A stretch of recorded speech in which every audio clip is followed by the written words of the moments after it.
See, I'm not as sophisticated as you fellers. All I know is this. It's very pleasant. Some winemaker busted his ass for a year to get this just perfect. And some guy in Texas with a big hat just said it's pleasant. Welcome to Bernie Evesham's Wine Reviews with Michael Jackson, Som Level 2, and Mr. Cowboy himself, Wally Shoe, live from Houston, Texas. We are drinking a Pinot Noir, 100% Pinot, grown in Oregon. And if you're going to drink American Pinot, that's where you should drink it from. As similar to Burgundy as you can get. Burgundy is a region in France where they grow Pinot Noir. Pinot Noir is the grape. Burgundy is the region. And arguably, Burgundy produces the best Pinot Noirs in the world. Let's talk just a little bit about Pinot Noir. A lot of people think they're too light and they don't have the backbone and the tannins, you know, like a Cabernet. Part of that is the grape itself, right? It's a very thin-skinned grape, so it's hard to grow. It takes a lot of TLC from the winemaker. And the other thing about Pinot, you can have a good grape and a good vintage, and then you can screw it up very easily in your cellar. It's just a very temperamental and difficult wine to get from the vineyard to the bottle. That's kind of a little bit of history behind Pinot Noir. I've said before that when your palate matures, you drink Pinot Noir. All right, so look at the color of this, guys. Medium, dark, medium. Mm-hmm.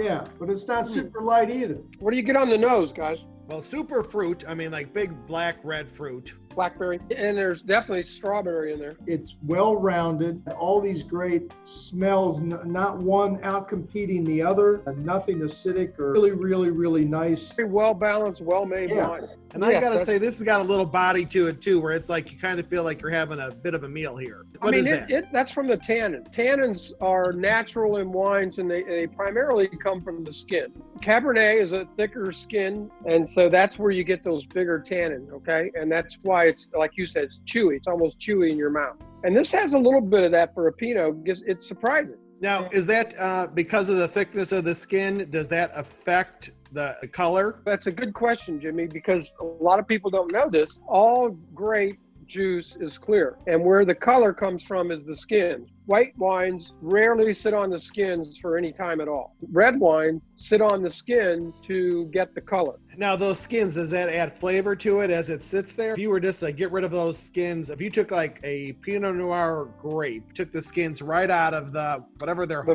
vat, what would that wine taste like? Shit. Okay.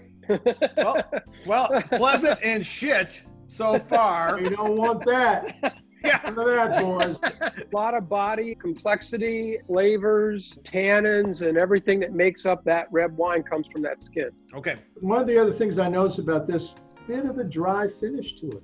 I just remember that from a lot of Italian wines, a dryness to them. A lot of fruit, but as it settles in your mouth and it just kind of starts to dissipate, that it just kind of pulls your tongue in a little bit. What does this wine go for? Is this a $10 bottle of wine, or what is this? I think this was about 22 bucks. 22. Before tax. So are you saying it tastes like 22, or are you saying it tastes like 42? Before you answer that, Mr. Shoe, I got one comment that if this was a $10 wine, we would not be drinking it. Ain't that the truth? Now that's out. Would be smoking cigars and having a couple of Budweisers out on the patio. Yeah, you know what? Maybe our next review should be on Budweiser. Why not? Hey, why not? Hey, how does this Bud Light taste? Pretty much like the last one. Yeah, like shit. Like the last 486 that I've had in my life. Like shit. That's right. So, Mike, what is that quality of dryness in wines? Where's that come from? And a lot of the characteristics of the grape itself, right? It depends on what the grape is and what the winemaker's goal is when they set out to make a wine. Most of European wines are centered around food. Typically, American wines are not necessarily made to go around with food in a certain region or so forth like it is in Europe. So you're saying, let's say you go out for dinner and you having some pasta with some red sauce, mm-hmm. a Sangiovese or a Chianti, that winemaker's thinking about. Yes. Goes with that.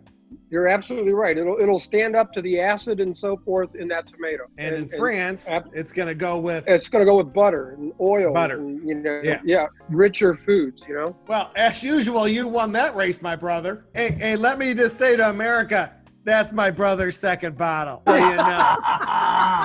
Yeah, it is. Damn right. So, hey, I just want to thank Mr. Shoemeister, our friend from Texas. God bless him. Michael Jackson, Som Level 2.